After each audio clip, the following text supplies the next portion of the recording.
सोचिए, अगर ये धरती, ये जमीन जिस पर हम चलते हैं, वो खुद अपनी कहानी सुनाए तो कैसी होगी। मैं मध्य प्रदेश हूं। मेरी मिट्टी में इतिहास है, संस्कृति है, लेकिन इन सबसे भी गहरा मेरी चट्टानों में मेरी असली कहानी छिपी है। एक ऐसी कहानी जो करोड़ों साल पुरानी है। आज मैं अपनी वही कहानी आपको सुनाता हूं। तो चलिए मेरे साथ एक भूवैज्ञानिक समय यात्रा पर चलते हैं। ये सिर्फ पत्थर और चट्टानों की कहानी नहीं है, ये इस बात की कहानी है कि मेरे पहाड़ों, पठारों, नदियों और खनिजों की नींव कैसे रखी गई, जिसने आज मेरे इस स्वरूप को बनाया है। कहानी की शुरुआत होती है करोड़ों साल पहले। तब पृथ्वी पर आज की तरह अलग अलग महाद्वीप नहीं थे, बल्कि एक ही विशाल भूभाग था जिसे कहते थे पेंजिया। फिर समय के साथ ये दो हिस्सों में टूट गया, उत्तर में अंगारा लैंड और दक्षिण में गोंडवाना लैंड। और ये बात हमेशा याद रखिएगा कि मेरा जो भूभाग है वो उसी प्राचीन और बेहद जरूरी गोंडवाना लैंड का हिस्सा है। देखिए, जैसे किसी भी इमारत की एक नींव होती है, एक फाउंडेशन होता है, मेरी भी है।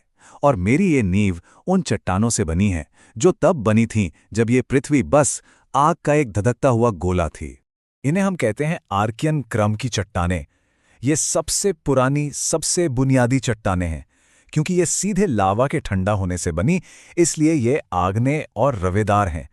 और एक बहुत कॉमन सेंस वाली बात, उस समय पृथ्वी पर जीवन था ही नहीं, तो जीवाश्म यानी फॉसिल्स मिलने का तो सवाल ही पैदा नहीं होता। तो ये चट्टानें मिलती कहाँ हैं? यह खासतौर पर बुंदेलखंड के इलाके में मिलती हैं, जहां ग्रेनाइट और निस के रूप में आप मेरी इस नींव को देख सकते हैं। परीक्षा के लिए दो बातें सबसे जरूरी हैं। पहला, ये राज्य की सबसे पुरानी चट्टानें हैं, और दूसरा, इनमें जीवाश्म बिल्कुल नहीं मिलते। फिर समय बीतता गया, मेरी ये पहली चट्टानें टूटीं, घिसीं और इनके मलबे से, इनके सेडिमेंट से एक नई परत बनी। और जानते हैं, इसी परत में छिपा था मेरा पहला और सबसे कीमती खजाना। अब देखिए, परीक्षा में ये क्रम पूछ लेते हैं तो इसे याद रखना बहुत आसान है। एक छोटी सी ट्रिक है। सबसे पहले चट्टानें आकर बनी, मतलब आर्कियन, और फिर वो धार धार करके गिरी, जिनसे बनी धारवाड़ चट्टानें। आकर, धार धार, सिंपल। ये जो धारवाड़ क्रम की चट्टानें हैं ना, ये आर्थिक रूप से मेरी रीढ़ की हड्डी हैं। ऐसा क्यों? क्योंकि उद्योगों के लिए जो जरूरी खनिज हैं, जैसे मैंगनीज और तांबा, वो इन्हीं चट्टानों में मिलते हैं। और ये खजाने मेरे दक्षिण पूर्वी हिस्से, खासकर बालाघाट, छिंदवाड़ा और जबलपुर में पाए जाते हैं। अच्छा, अब एक ऐसी बात पर आते हैं जहां अक्सर लोग गलती करते हैं, इनके स्थानीय नाम। इन्हें मैच द कॉलम की तरह याद कर लीजिए। बालाघाट में इन्हें चिल्पी सीरीज कहते हैं, छिंदवाड़ा में सौसर सीरीज और जबलपुर में सकोली सीरीज। ये नाम बहुत जरूरी हैं। कहानी आगे बढ़ती है। अब धारवाड़ चट्टानें भी टूटी, और उनके मलबे से जो अगली परत बनी, उसने दुनिया को मेरा सबसे बेशकीमती तोहफा दिया, मेरा हीरा। और इसे याद रखने की ट्रिक बहुत मजेदार है। देखिए, हीरा कोई साफ सुथरी सजी सजाई जगह पर नहीं मिलता, वो तो मिलता है कूड़े में। और कूड़े से याद रखिए, कुड़प्पा। तो हीरा कौन सी चट्टानों में मिलता है? कुड़प्पा क्रम की चट्टानों में। कुड़प्पा क्रम की चट्टानें मुख्य रूप से दो श्रृंखलाओं में मिलती हैं, एक ग्वालियर श्रृंखला और दूसरी बिजावर श्रृंखला। लेकिन एग्जाम के लिए जो सबसे जरूरी है वो है बिजावर श्रृंखला। क्यों? क्योंकि मेरे जो हीरे हैं वो पन्ना और छतरपुर में मिलने वाली इसी बिजावर श्रृंखला में ही पाए जाते हैं। इसके बाद मेरी कहानी में दो बहुत बड़े प्लेयर्स की एंट्री होती है, दो ऐसी विशाल चट्टानी संरचनाएं जिन्होंने मेरे आज के लैंडस्केप और संसाधनों को सबसे ज्यादा प्रभावित किया। तो पहले बात करते हैं विंध्यन क्रम की। ये नर्मदा नदी के उत्तर में फैली हैं, और इनसे मिलता है इमारतों के लिए बेशकीमती पत्थर, चूना पत्थर और बलुआ पत्थर। आपको पता है, सांची के स्तूप से लेकर दिल्ली का लाल किला तक यहीं के पत्थर से बने हैं। और दूसरी तरफ है गोंडवाना क्रम की चट्टानें। ये कैसे बनी? प्राचीन जंगलों के जमीन में दब जाने से। और इसीलिए आज भारत का लगभग 98% कोयला इन्हीं चट्टानों से निकलता है, जो पूरे देश को ऊर्जा देता है। 98%। जरा इस आंकड़े के बारे में सोचिए। ये दिखाता है कि गोंडवाना चट्टानें देश की ऊर्जा सुरक्षा के लिए कितनी ज्यादा महत्वपूर्ण हैं। और ये चट्टानें मेरे सतपुड़ा और बघेलखंड के इलाकों में फैली हुई हैं। और फिर मेरे इतिहास की सबसे नाटकीय घटना हुई। एक जबरदस्त ज्वालामुखी विस्फोट हुआ, जिसने मेरे पश्चिमी हिस्से की पूरी शक्ल ही बदल दी और उसे आग की एक मोटी चादर से ढक दिया।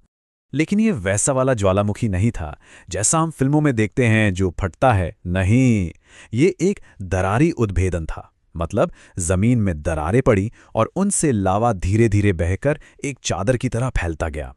जब ये लावा ठंडा हुआ तो बना दक्कन ट्रैप, और फिर लाखों सालों तक बारिश, धूप, हवा ने इसी बेसाल चट्टान को तोड़ तोड़कर बना दी उपजाऊ काली मिट्टी, जिससे बना मालवा का पठार।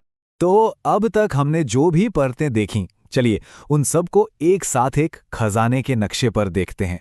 मतलब कौन सी चट्टान में कौन सा खजाना छिपा है, उसे एक नज़र में समझते हैं।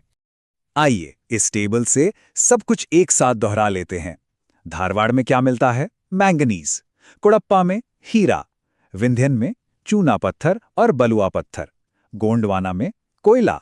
और दक्कन ट्रैप से क्या बना? उपजाऊ काली मिट्टी। देखिए कितना आसान है।